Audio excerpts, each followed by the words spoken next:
Hello and welcome to Live It Up. Today we have Erik Cline and he is a life coach, and what's phenomenal about him is that he has gone through some challenges himself, including losing over 100 pounds. I'd like to welcome you to our show. Thank you, Donna. Pleasure to be here. Thank you for having me. Now tell us how you decided to become a coach. My background was in counseling and therapy, and I came across coaching through a mentor that I had met, and he kind of pushed me towards it.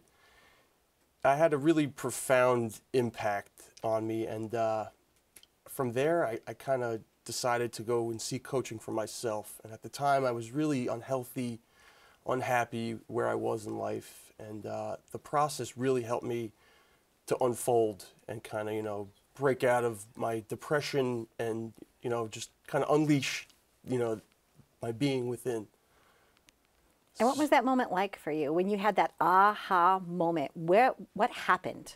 Well, sadly, at the time, like I said, I was very depressed. I had lost a really good friend of mine, and he died at a very young age. So it had made me really take a look at my life from a different perspective, and I realized that life was short and it could end at any moment. So from then on, I decided to kind of change my ways and really live, with passion and go for what I cared about. And that was when I found coaching.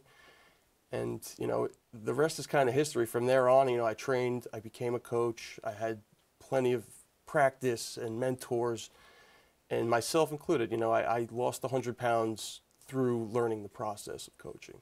What do you think was adding on that extra weight for you? Was it the depression? Were you eating for comfort? Why do people mostly become obese? It was a lot of things, just unhealthy habits, lack of knowledge. I didn't really understand, diet and healthy habits. And, my priorities were just really out of whack at the time. And it came down to, what I valued. At the time, there were things that I cared about that I probably shouldn't have, as opposed to my diet or, my own well-being. Oftentimes people are older when they become a coach, but you're very young. Can you tell us about that? Sure. About what life experience you had that led you to this? Absolutely. Growing up, I had it kind of tough. I came from a very humble background, grew up with a single parent. My mother worked very hard, and unfortunately, she wasn't there a lot for me to kind of supervise me. So I got into a lot of trouble, had it pretty rough as a youngster. But from there, I learned a lot. It kind of created unique versatility in me. I became a very good listener and a very good student of human nature. And I guess that's what later on pushed me towards wanting to work with people and help people. And that's what led me to my degree in psychology. And from there, I found coaching, luckily, and I hit it off right away. I knew that this was for me and this is where I wanted to be. And that was one of the things when we invited you to be on the show that what we liked most about you is that we kind of vet the guest. We have to give them the Better Homes and Gardens seal of approval, like the Live It Up seal of approval, right? So I was excited to know about your educational background. Let's just hit on that real quick. Sure. I have a bachelor's degree in psychology that I got here on Long Island. And then from there, I got into counseling and social work, and that was where my background was. I did that for a little while, and then just recently I had kind of come to a crossroads in my life, and I wanted something new. So I was about to go back to school for my master's degree to become a licensed therapist. It was at this time where I met my mentor, and he kind of showed me the whole field of coaching.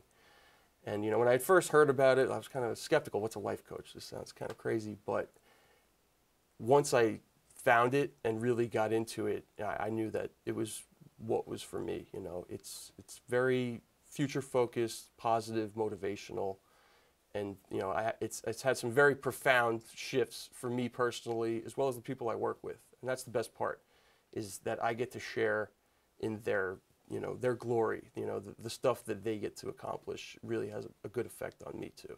And talking about sharing your glory, you're recently engaged, you're getting married. Yes. How does that feel? Like you have great. someone to share your journey with now. It feels great. She's actually my high school sweetheart, greatest girl on the planet, and I'll be married to her this coming October. Well, congratulations, Erik. Thank you for joining us. Thank you and we look forward to having you back again. I appreciate it. Thank you. Sounds like you're going to be a wonderful team. I think so. Stay tuned for more on Live It Up. We've been visiting with Erik Cline.